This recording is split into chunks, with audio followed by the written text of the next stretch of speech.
Halo semuanya, Assalamualaikum warahmatullahi wabarakatuh. Kembali lagi bersama saya Sukri di seri kuliah Metode Komputasi dalam Teknik Material. Kali ini kita akan membahas Moving Phase Boundary Simulation atau pendekatan simulasi transformasi fasa yang akan menggunakan software Thermocalc. Nah, kemudian kita akan membahas yang pertama adalah Oswald Ripening, di mana butir yang besar akan membesar. Butir yang besar akan semakin membesar, butiran yang kecil semakin kecil dan hilang berdifusi ke butir yang besar. Batas butiran ferrit membesar, dari kecil dia membesar. Begitu juga ada pergerakan batas fasa. Jadi dia kalau ada ukurannya, jika dia terlalu kecil maka dia tidak akan bisa membentuk batas butir sehingga dia akan berdifusi ke yang butiran yang besar. Nah, batas butir itu sebenarnya tipis sekali, tapi tetap memiliki ketebalan, biarpun dalam nanometer gitu. Grain growth, crystallization, coating layer, phase transformation. Nah, itu sebenarnya adalah evolusi dari mikrostruktur, di mana terjadi pergerakan interface-nya. Secara fisik adalah adanya pergerakan interface. Nah, di sini kita mengenal ada dua metode. Yang pertama phase field method atau diffuse interface method. Kemudian ada sharp interface method. Kemudian ada pertanyaan bagaimana biasanya interface dideskripsikan sebagai bagian yang sangat tipis dan tidak mempunyai ketebalan, tapi secara komputasi mengakibatkan ketidakstabilan perhitungan. Adanya perubahan nilai berbagai parameter secara tiba-tiba untuk jarak dan posisi yang dekat. Ini ada pendahuluan. Sistem terdiri dari presipitat terisolasi atau terpisah dari matriks oleh suatu interface. Ada tiga kuantitas berbeda yang dapat diperhitungkan. Yang pertama ada presipitat, matriks, dan interface. Interface dideskripsikan sebagai permukaan yang berevolusi atau evolving surface, di mana pergerakannya dikontrol oleh kondisi batas atau boundary yang konsisten dengan mekanisme transformasi. Jika interface dalam permukaan dua dimensi tidak mempunyai ketebalan, maka dikatakan sebagai permukaan yang tajam.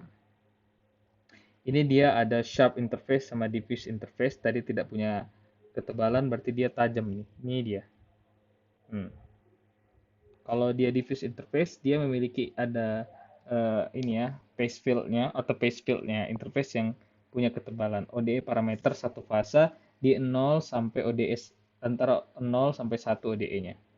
Ini adalah sistem dua fasa di mana domain adalah daerah yang dievaluasi. Domain dibagi menjadi titik-titik yang lebih kecil. Misalnya tadi kita pakai misalnya dari metode phase field ya tadi. Sorry. Dari metode phase field atau diffuse interface method yang B ya. Nah, atau ini kita tambahin pada gambar B. Nah, OD-OD yang terlibat adalah misalnya di matriks 1 atau tadi kan ada matriks, ada apa tadi? Ada tiga ya, presipitat, matriks, sama interface. Ya, misalnya matriks 1 ini ODE-nya 1, matriks 2 0, berarti presipitatnya di antara 0 sampai 1 gitu. Itu aja sebenarnya. Adanya perubahan free energy semakin rendah, maka akan lebih stabil. Pencampuran secara mekanik maka tidak akan menghasilkan entropi. Oke, pencampuran solid state reaction dalam kondisi cair, pencampuran dalam skala berarti itu kita berarti mencampur ke dalam skala struktur kristalnya, maka akan membentuk sistem FEC, terjadi presipitasi. Nah, kemudian bukan hanya entropi tapi juga penambahan volume atau entalpi pencampuran. Jadi ini ada dirumuskan transformasi fasa diiringi free energy yang menurun. Jadi evolusi struktur mikro terhadap waktu diasumsikan proporsional terhadap variasi dari free energy fungsional terhadap order parameternya. Ini dia rumusnya, di mana M adalah mobilitas kinetik transformasi, dan ini merupakan adjustable parameter untuk penyesuaian aja. Notasi G mendeskripsikan bagaimana nilai free energy bervariasi sebagai fungsi dari order parameter. Pada T dan P konstan, free energy mempunyai bentuk demikian.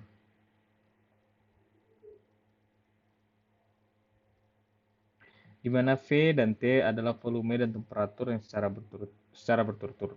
Term kedua pada persamaan ini hanya bergantung pada nilai dari gradien OD dan sehingga bernilai 0 bukan hanya pada bagian interface.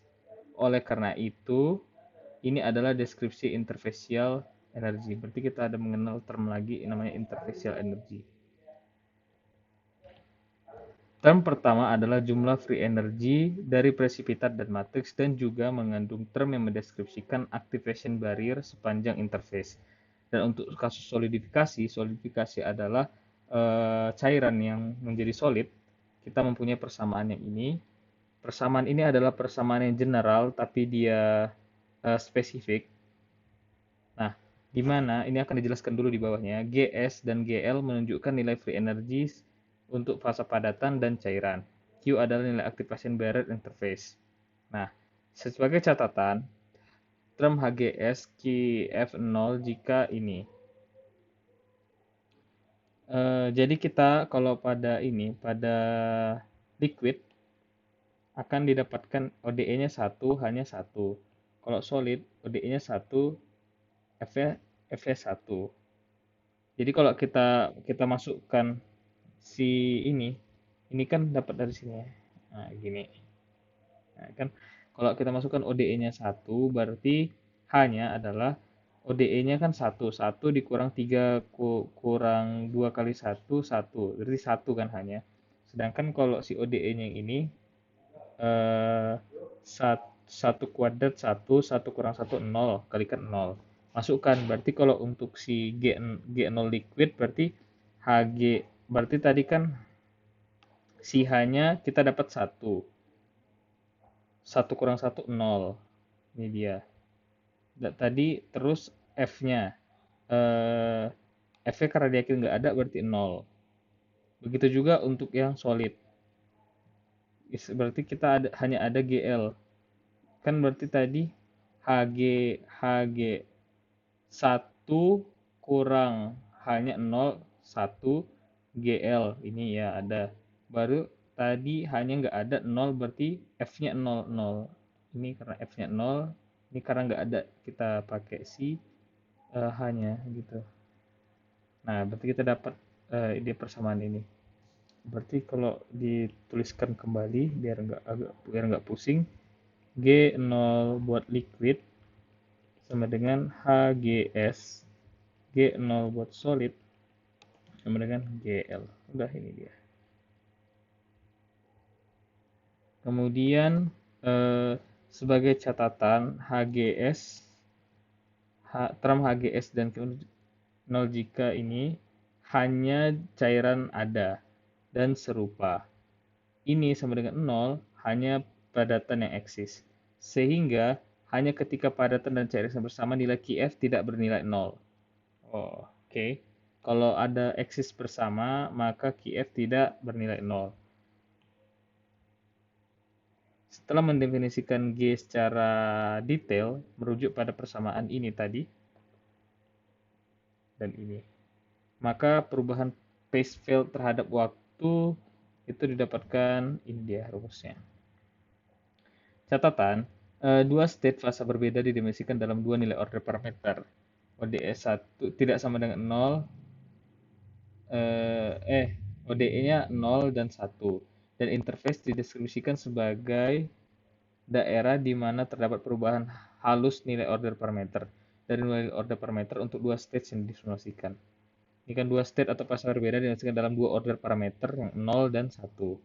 Sebuah metode yang baik untuk mensimulasikan phase material transformasi seperti solidifikasi, strain accommodation, solid state formation, dan surface diffusion. Tidak bisa mensimulasikan untuk inisiasi. Jadi ini ada pada batasnya ini kan antara solid dan liquid ada interface. Nah, di jarak itu transformasi liquid interface terjadi solidifikasi. Atau nilai RDE-nya berada di rentang 0 sampai 1.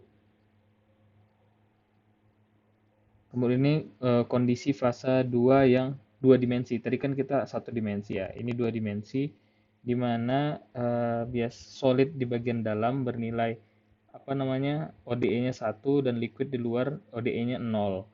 Di mana diffuse boundary layer-nya itu berada di rentang ini, dipengaruhi jarak dan waktu. Terhadap jarak dan waktu ya. Ini dia untuk yang dua dimensi ya, jadi ada diffuse interface ya. About the moving phase boundary simulation, the growth varied BCC menjadi austenite FCC disimulasikan pada contoh ini. Austenite diasumsikan menjadi initially homogeneous dengan komposisi Fe-nya 0,5% C karbon dan transformasi ke temperatur 1050 Kelvin. The initial thickness of the austenite adalah 2 mm dan initial thin very di 1 nanometer. Adalah muncul juga dan dimulai pada simulasi. The initial state is below. The setup moving boundary sample. Jadi kita ada di sebelah kirinya ini ada si ferrit di 0,01% karbon, di austenite 0,015%, di sini 1 nanometer, sini 2 nanometer. Kalau ferrit BCC, austenite ya FCC ingat ya. Nah, the setup of the moving boundary sample, there are two regions, ferrit and austenite, consisting BCC FCC respectively. Schematic graph of carbon profile during process is image below. Jadi ini nanti kita ada tugas mencari isotermal, ada yang isotermal dan non isotermal ini ya. Jadi kita nanti akan dapat ya datanya gitu. Nah, jadi kalau non isotermal kita pakai austenite saja dan tapi di kirinya itu ada ferrit karena pada non isotermal dia enggak apa ya? Enggak dua region yang ada, tapi cuma austenite saja yang ada, tapi memang ada di sebelah kirinya itu si ferritnya gitu. Mungkin itu aja untuk pembahasan kali ini. Terima kasih.